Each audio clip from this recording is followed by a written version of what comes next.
What's going on, everyone? I'm Jaren, and today we are talking about Die My Love.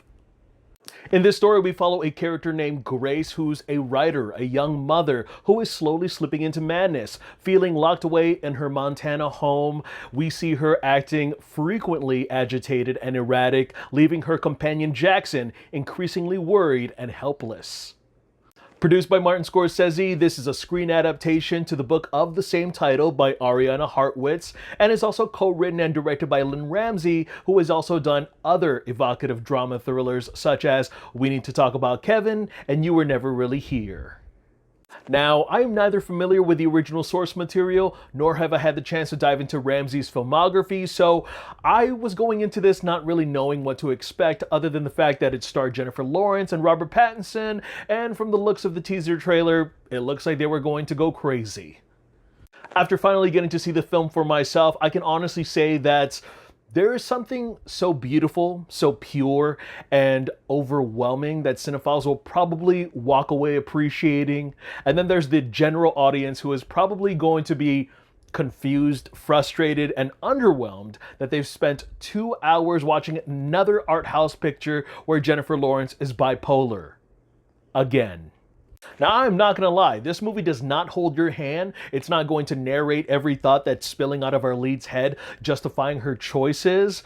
We are just simply flies on the wall with empathy, just soaking in all the uncomfortable emotions and trying to understand and predict where our characters are gonna go from point A to point B. Starting off with the positives, the sound design was an itch that I could not scratch. Every time I heard the sounds, the simple sounds of a baby crying, a motorcycle revving, maybe a dog barking, or liquids dripping, or even a knife scraping and scratching, it was all heightened by design.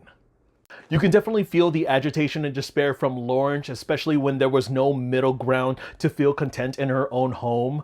I mean, every part of the house that she was just meandering about, the silence was just so deafening, where she just felt the need to act out or shut it all off. Next, we got the cinematography that showcases a specific vision from Ramsey, especially with how up close and personal we are with the characters. And just like I said before about really soaking in all of the uncomfortable emotions, Ramsey really invites you, the audience, to really just get under their skin. Where such masterpieces such as A Streetcar Named Desire, Fences, or even A Marriage Story feel more performative, the narrative of Die My Love gradually descends the senses into madness. Even the more subtle symbolism of nature and womanhood really ride that fine line between our inner primal beings. There were great performances all around, notably our leads, starting off with Robert Pattinson playing Jackson. And Jackson is Grace's boyfriend and baby daddy, who is neither competent or patient to be a father or reliable partner. There are some insensitive things that he would respond with, especially with some irresponsible choices that he would make. But at the same time, you sort of sympathize, you sort of understand as to why a person like Jackson would do the things that he would do.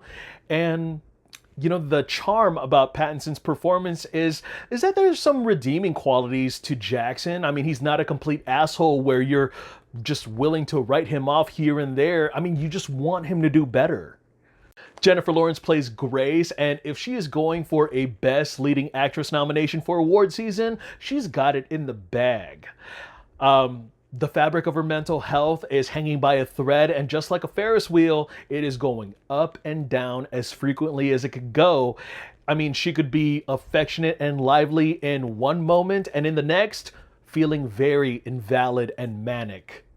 Grace is a broken creature who feels like her wings have been clipped, and there are many moments where you could really level with her state of mind and why she says certain things, why she does specific things, and is it to gain attention or to feel something? I mean, you really want her to get better, and yet there are so many variables that are challenging her will and also questioning her existence.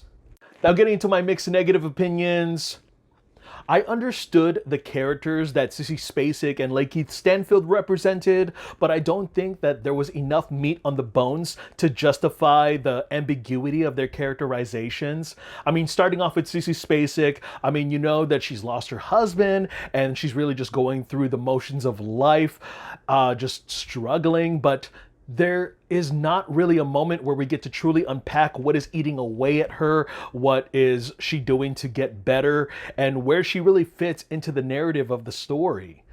Lakeith Stanfield, on the other hand, plays this mysterious man on a motorcycle who appears to Grace in her most infatuous state. Now, I really thought that he was part of her imagination, but there is a scene in a parking lot that happens that suggests otherwise, which makes a lot of her interactions with him very questionable, and by the end of the movie, validating his existence was still up in the air. The tone does struggle when it comes to having a sense of humor, when it comes to adapting what's on the page to the director's filmmaking style. Now, I do appreciate some dark humor sprinkled here and there, but the reckless behavior and the self-harm was very off-putting and very abrasive at times, where I felt like I dissociated any sense of redemption for these characters. I was just frustrated with how poorly they chose to handle certain situations with spite and shock value, that had they leaned into psychological horror, I would have been a lot more on board with its ambition, but instead it just meanders on both planes. Now, I don't know if you guys are familiar with this really low budget indie horror film called Baby Blues that probably came out in like the late 90s, early 2000s, but because of that movie, I was just horribly worried for the well-being of the child that they had in this movie, because there are some suggestive shots where maybe the baby isn't real, maybe the baby has disappeared somewhere, or they lost track of him, and I was just like, what the fuck? And you know, it is a fear of mine to become an incompetent parent, and this movie has only enhanced that fear. I just did not like how this movie made me feel. And like any art house film, they go for the most symbolic, metaphorical, just bizarre ending. And, you know, I'm pretty sure that is up for interpretation, what the audience is going to walk away with. But my goodness. It thinks it's being clever, but the execution of its entirety really comes off pretentious.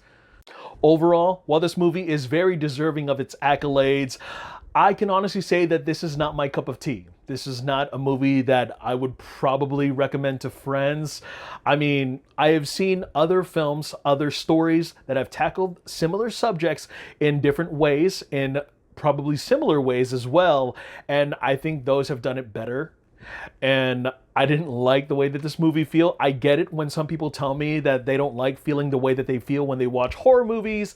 This, to me, is just something that I probably do not care to revisit.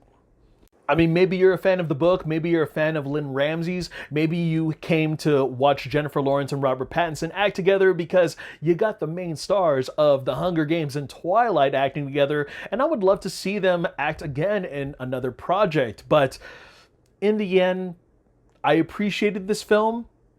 I do not tend to dive back into this film feeling the way that I felt after it, and that's all I got to say about it.